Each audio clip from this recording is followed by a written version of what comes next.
How y'all feeling today?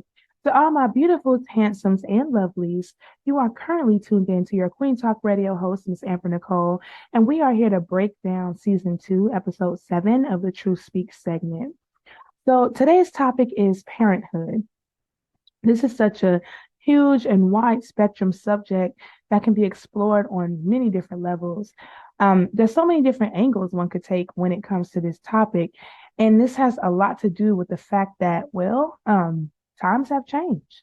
What was the norm and seen as acceptable once upon a time has now transitioned into a completely new conversation with governing rules. For part one of this subject, we wanted to focus more on communication skills for effective parenting. This is something that could easily be skipped over as an adult, especially if you grew up in that because I say so, don't ask no questions, I'm the parent, what I say goes era. Interesting enough, I was absolutely raised in the no back talk era throughout childhood. However, into adulthood, I did eventually end up with kids of my own. And let's face it, childhood for these kids is a completely different ball game than what it was for us growing up. The saying times have changed has never been so accurate and fitting in a conversation. But this is where things get a bit blurry. A new time may require a new perspective or a new approach.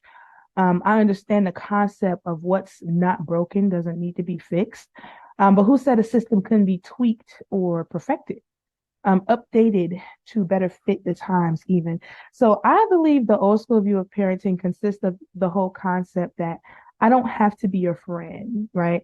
I'm just obligated to take care of you. And as harsh as that may come across, most parents of that time stood on business when it came to that concept. It puts me in the mind of that clip from the movie Fences, where the father's character was played by Denzel. Matter of fact, let's play that clip right quick. Can I ask you a question? What the hell you got to ask me? Mr. Stawicki, the one you got the questions for. How come you ain't never liked me? Like you? Who the hell said I got to like you? What law is there say I got to like you? Want to stand up in front of my face and ask a damn fool-ass question like that? Talking about liking somebody. Come here, boy, when I talk to you. Straighten up, goddammit. I asked you a question.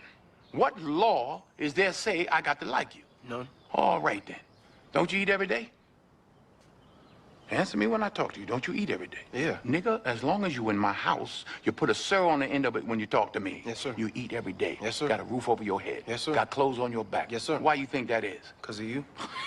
Hell, I know it's because of me. But why do you think that is? Because you like me? Like you. I go out of here every morning. I bust my butt putting up with them crackers every day because I like you. You're about the biggest fool I ever saw. It's my job. It's my responsibility. A man is supposed to take care of his family. You live in my house, fill your belly with my food, put your behind on my bed because you're my son. Not because I like you, because it's my duty to take care of you. I owe a responsibility to you. Now, let's get this straight right here and now before I go along any further. I ain't got to like you. Mr. Rand don't give me my money come payday because he like me. He give it to me because he owe me. Now, I don't give you everything I got to give you. I give you your life. Me and your mama worked that out between us, and liking your black ass wasn't part of the bargain. Now, don't you go through life worrying about whether somebody like you or not. You best be making sure they're doing right by you. You understand what I'm saying? Yes, sir. Then get the hell out of my face and get on down to that A&P.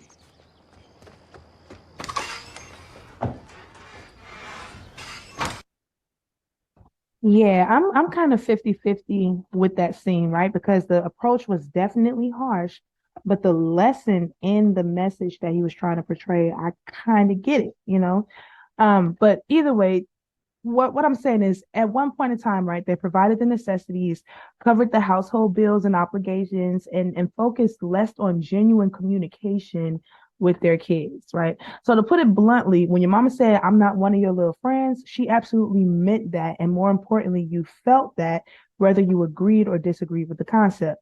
So fast forward to today, and baby, let me tell you, Some of the things these new aged parents allow to skate by would never fly in my household. Like, y'all remember that video that went around of them little kids, the girls that was all clearly somewhere 10 or under singing that Sexy Red and Drake song.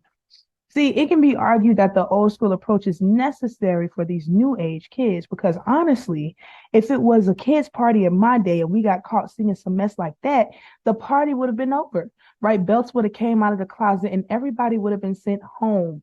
Now, my take is this: that approach didn't kill us. However, every kid is different.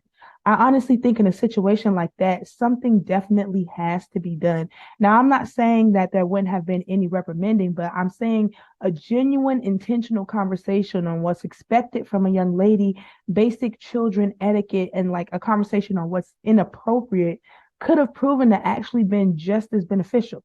Some kids actually need a combination, healthy communication accompanied by a form of physical chastisement. Now, physical chastisement doesn't always necessarily consist of grabbing a belt either. Honestly, sometimes removing a valuable thing like a toy or device, it can be more effective than the actual belt. In in all honesty, it just depends on the kid, right? Because today's kids are so tech-centered that some of them would actually prefer a spanking over getting their phone or tablet taken. And as wild as that may sound, I actually get the logic, right? Like a spanking is short term, but not having your device is felt long after the spanking is done and the feelings wear off. So this is why it's just so important to know your children, and knowing them allows you to form the best parenting approach and tactics. And honestly, communication is a key factor in getting to know somebody, despite the age or nature of the relationship. Uh, yeah, so when it comes to parenting, it's just such a broad topic. In part two, I am looking to be joined by a few special guests, both men and women, to discuss the semantics and inner workings of co-parenting and just parenting in general, different approaches to the situation and different perspectives to help determine what's the best way to make this thing work for the greater good of the children and the family as a whole. I do know today's episode was a brief one, but I definitely look forward to you guys being a part of part two as we really dissect these topics a little more and get more personal with the delivery. As always, this is only the beginning of a very necessary conversation that you are more than welcome to finish. And remember, you'll never know how far you can reach until you make the conscious decision to stretch and grow. I love you all to life and beyond. See you next Friday. Be blessed.